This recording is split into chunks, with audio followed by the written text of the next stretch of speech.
Dynamique, il est difficile de rebondir, mais je vais essayer de le faire.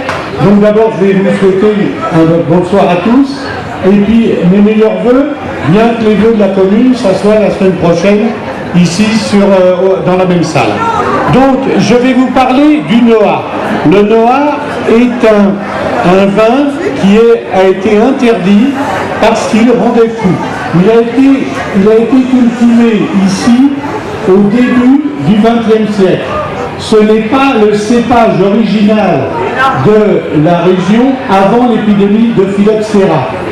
C'est un cépage qui a été hybridé par un viticulteur américain du nom d'Otto Walser-Zischer dans l'Illinois en 1896. Donc il est parti d'un pied résistant, plus ou moins résistant au phylloxéra, pour pouvoir adapter une greffe qui permettait d'avoir un vin acceptable pour notre contrée.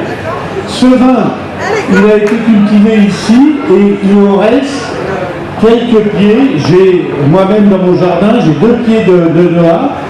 C'est un raisin blanc. Le grain est assez épais au point de vue de l'enveloppe, hein, la coque qui enveloppe la pulpe qui est visqueuse, qui est assez épaisse. Les pépins sont assez gros. Il a bon goût. Alors on lui donne, pour ceux qui l'aiment, un goût de fraise des bois, de framboise. Vous savez que les énologues sont toujours très riches dans la palette de description du vin. Donc pour ce cépage, il est très bon. Par contre, il y en a qui le détestent et ils disent qu'ils sentent la punaise écrasée. Par contre, tout problème, alors que la consommation du raisin frais, du jus de raisin frais est sans danger, il fermente en donnant une quantité importante de méthanol. Le méthanol, c'est l'alcool de bois, c'est l'alcool à brûler. Et effectivement, si vous consommez de l'alcool à brûler, eh bien vous allez perdre la tête et vous allez surtout perdre la vue. C'était un vin qui rendait fou et qui rendait aveugle. Donc, en plus, il donnait un goût particulier au vin. On disait que le vin avait un goût foxé. Fox, en anglais, c'est le renard, hein, n'est-ce pas, Sandrine? Je ne me trompe pas. Donc, ça avait un goût de renard. Je ne sais pas si vous avez déjà bu un vin qui a un goût de renard, mais en fait, il a apparemment mauvais. Moi, je n'en ai jamais bu.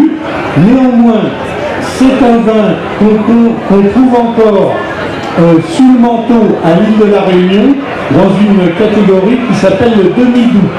Hein, la commune de Sillaos, au centre de l'île, permet de cultiver ce vin et les Réunionnais le cultivent en tonnelle. Ah oui, je voyais, il y a une Réunionnaise qui me fait des signes. Est-ce que j'ai raison, non? Oui, bon, ça va. J'ai bien appris ma leçon. Le problème, c'est qu'en 1934, la représentation nationale, le Parlement interdit la commercialisation de ce vin de Noah. Il est vrai qu'il n'était pas seul à être interdit, puisqu'il y avait dans le même temps un cépage qui s'appelait Isabelle, Herbemont, Jacquez, Clinton et Othello qui ont été interdits. Effectivement, l'Ouagoué, il a été remplacé par d'autres espèces, par exemple le Baco qui était une espèce beaucoup plus civilisée, qui n'avait pas cet inconvénient. Mais il faut bien voir les choses. Le Noah n'était pas le seul à avoir cette propriété de fermenter en donnant du méthanol. Cette interdiction a été confirmée par les institutions européennes en 2008. Donc en fait, à part quelques viticulteurs réfractaires dans les Cévennes et encore une fois à La Réunion, on ne trouve plus de Noah sur le marché. Voilà, j'espère qu'on ne va pas vous servir du Noah. Je vous souhaite une bonne soirée.